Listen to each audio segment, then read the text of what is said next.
Well, my guest is a writer, an engineer, an entrepreneur, and a storyteller. I should add a globetrotter. Kevin Albright's greatest joy is being a husband and father. He's married to Holly, has been for 17 years.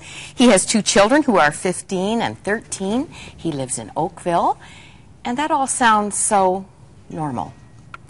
And as this story unfolds, it's probably going to make you want to discover the backstory on people you might be sitting with in church on Sunday. It's sure a surprise. Finding My Father, a journey from the father who caused the scars to the father who healed them. Kevin, welcome. This was a journal for your family. It started out that way, and thank you for inviting me to the show this morning. It's a real honor to be here. Really love the show. We're hearing this often these days, that people have felt they want to leave their spiritual history with their children, with their loved ones, and we end up holding a marvelous book.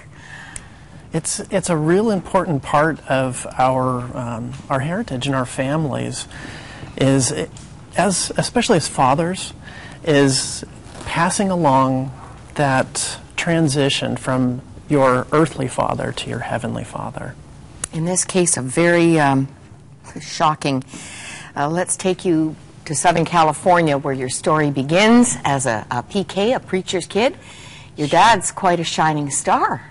Yeah, when I was a kid, my dad was the pastor of a very dynamic church in Southern California. And when I grew up, I wanted to be just like him. He had his own radio show and was in the media all the time. That is until that Wednesday night when my world was ripped apart in a way that I could have never have imagined. I was a happy kid up to that point.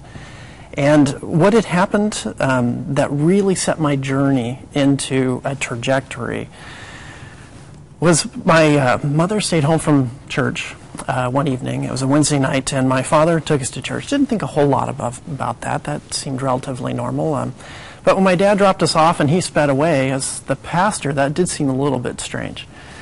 He wasn't preaching that night? No, there was a guest speaker that night. That's right. Well, church ended as normal, and nobody showed up to pick us up. And eventually, one of the other families at our church said we'd be staying with them. So we went to their house, and a week went by, and things started to seem very odd. Well, you didn't see your mom or dad? Didn't see anybody. They just figured my mom wasn't feeling well, excuse me, and really didn't know what was going on, but we weren't allowed to go to school. We couldn't watch TV, and whenever the newspaper would show up, it would be shuffled away very quickly.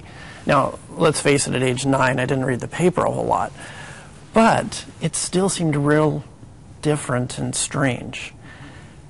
And then my aunt showed up, and I knew something was wrong.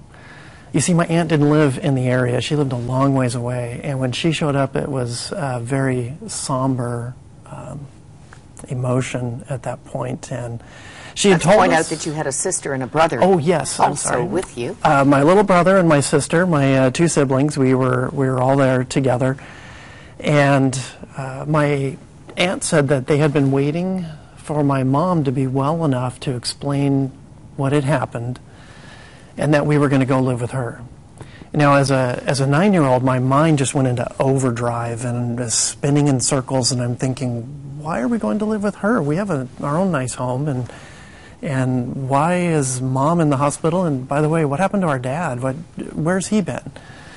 Anyway, she took us to the hospital where there was a host of police officers and people, and we went into the intensive care. My sister and I, my little brother was too young, and they didn't let him go in there.